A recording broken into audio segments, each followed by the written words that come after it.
If you're over 60 and you wake up most mornings with stiffness in your hips, discomfort in your lower back, or that heavy, dragging feeling in your pelvis, please know something important.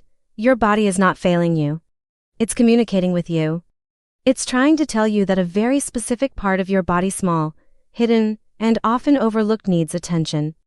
And once you understand this part, once you finally give it the care it deserves, the changes you feel can be truly life-changing. Today I want to take you on a journey inside your own body, to a place almost no one talks about but almost everyone over 60 needs to understand: the pelvic floor. This small group of muscles quietly controls more than you think: your stability, your digestion, your bladder control, your spinal support, even how deeply you breathe. You may not see it. You may never think about it. But when it becomes weak, tight, or unbalanced, your entire body feels the consequences. So many people tell me the same story: my back hurts when I stand too long. My hips feel stiff every morning. I have to rush to the bathroom more often. Walking is harder than it used to be. I feel bloated and uncomfortable, and almost always. They believe these problems are simply part of aging, unavoidable, inconvenient, and permanent. But the truth is much more hopeful. Many of these problems trace back to the same place. And because they come from the same place, they can be fixed the same way. Picture your pelvic floor as a flexible hammock deep inside your body, holding your bladder, your bowel, and for women, your uterus. But that's just the beginning. These muscles connect to your hips, your core, your diaphragm, and your spine. They anchor you. They stabilize you. They coordinate every step you take. Every breath. Every movement. They're constantly working even when you're sitting still.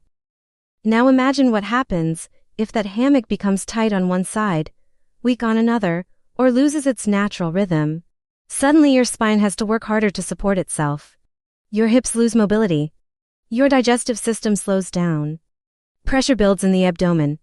You may feel urgency, leaks, constipation, stiffness, or fatigue. Not because your organs are failing, but because the muscles supporting them have lost balance. And here's something surprising: pelvic floor dysfunction doesn't always feel like pelvic pain. In fact, more often it shows up somewhere completely different. That persistent lower back ache you can't explain. The stiffness running into your thighs. The slow, heavy walking pattern. The sensation that something deep inside is locked. The trouble sleeping because it's hard to get comfortable. These are not random signs. They are signals from the deep center of your body. Why does the pelvic floor change so dramatically after 60? Part of it is natural aging. Muscles lose mass unless we actively use them. But the bigger causes are lifestyle-based. Too much sitting shortens and weakens the pelvic tissues. Years of shallow breathing weaken the diaphragm, which forces the pelvic floor to compensate. Stress, especially the kind we quietly carry for decades, tightens the pelvic floor without us realizing it.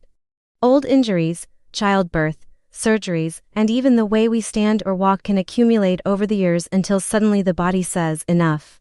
But here's the beautiful truth. The pelvic floor can recover. Not with heavy workouts.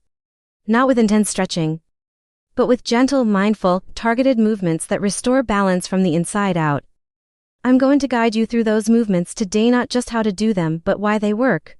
Because when you understand your body, you can finally take back control of your health.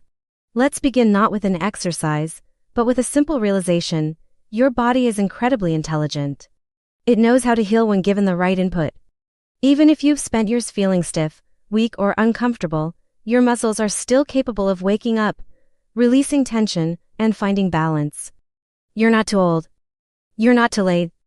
You're simply at the perfect starting point. The first movement we'll explore is the static supported squat. Now don't worry, you won't be dropping into a deep gym squat. This is a gentle opening, safe for any age. Stand facing a sturdy surface, a countertop, or the back of a chair. Place your hands on it for support. Walk your feet back until your arms are straight, then slowly bend your knees and let your hips sink just a few inches. You decide how low feels safe and comfortable. As you settle into this position, you may feel a gentle stretch through your inner thighs, your hips, or deep in your pelvis. That's your pelvic floor releasing. Sitting for hours each day tightens and compresses these tissues. This position unwinds that compression.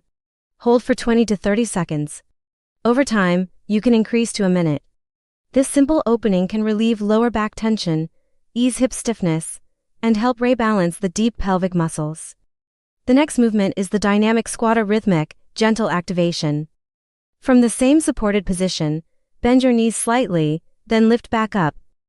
Lower again. Lift again. Slow, smooth, steady. Think of this as reminding your pelvic floor how to coordinate its contractions. These muscles are meant to relax and contract in harmony with your breath. But life, stress, and inactivity make them forget this rhythm. This movement wakes them up. 10 to 15 repetitions is enough to begin restoring that lost coordination. The third movement shifts the focus deeper into the inner hips, the wide stance squat. Stand with your feet wider than your shoulders, toes pointing outward. Lower yourself slightly while holding onto a support. You may feel a deeper stretch along your groin and inner thighs. These muscles are deeply connected to the pelvic floor. When they're tight, the pelvic floor becomes tight. When they loosen, the pelvic floor loosens. Hold this position for 30 seconds. Breathe deeply. Let the hips open naturally. But the movement that often creates the biggest change is the elbow-assisted hip opener. From the wide squat, bring your elbows to your knees and gently press your knees apart. This opens muscles and fascia that most older adults never stretch, even during regular exercise. If you're comfortable and steady, you can lower your hands to the floor and gently press outward with your elbows. This releases tension in the pelvic bowl, where so many people carry stress without realizing it. Hold for 30 seconds to 2 minutes. Only go as far as your body allows, no forcing. Now, someone always asks, I walk every day. Isn't that enough? Walking is wonderful. It strengthens your heart. It clears your mind. It keeps your joints moving. But walking does not target the deep pelvic tissues. It does not stretch the inner hips. It does not restore the diaphragm pelvic rhythm. And it certainly doesn't release the tight fascia that builds up over decades. Walking is great, but it treats the surface. These movements treat the root. Before we wrap up, I want to share something important about safety. These movements should feel gentle, stable, and controlled. Never push through sharp pain. Never rush. Your body responds best to consistency, not intensity. Even doing these movements 3 or 4 times a week can make a remarkable difference over time. You might notice you're sleeping better, or you're not waking up to pee as often, or your lower back feels lighter, or your hips feel more open when you take your first steps in the morning. These are signs your pelvic floor is finding balance again. And once that happens, everything starts to improve: your digestion, your posture, your breathing, your walking stability, your confidence. You begin to feel more at home in your body. More supported. More free. I want you to remember this: your body is not giving up on you. It never has. It's simply waiting for you to reconnect with the parts of yourself that have been ignored. You deserve to feel strong. You deserve to move without fear. You deserve a body that supports you every day of your life. If you're still here listening, tell me in the comments, which part of your body feels the tightest or most uncomfortable lately? Your back. Your hips. Your abdomen. I read every comment, and your stories help guide what I create next. If you found this video helpful, please like, subscribe, and share it with someone you love, someone who deserves to move with comfort and confidence again. Take care of yourself. Your body will thank you for it, and I'll see you in the next video.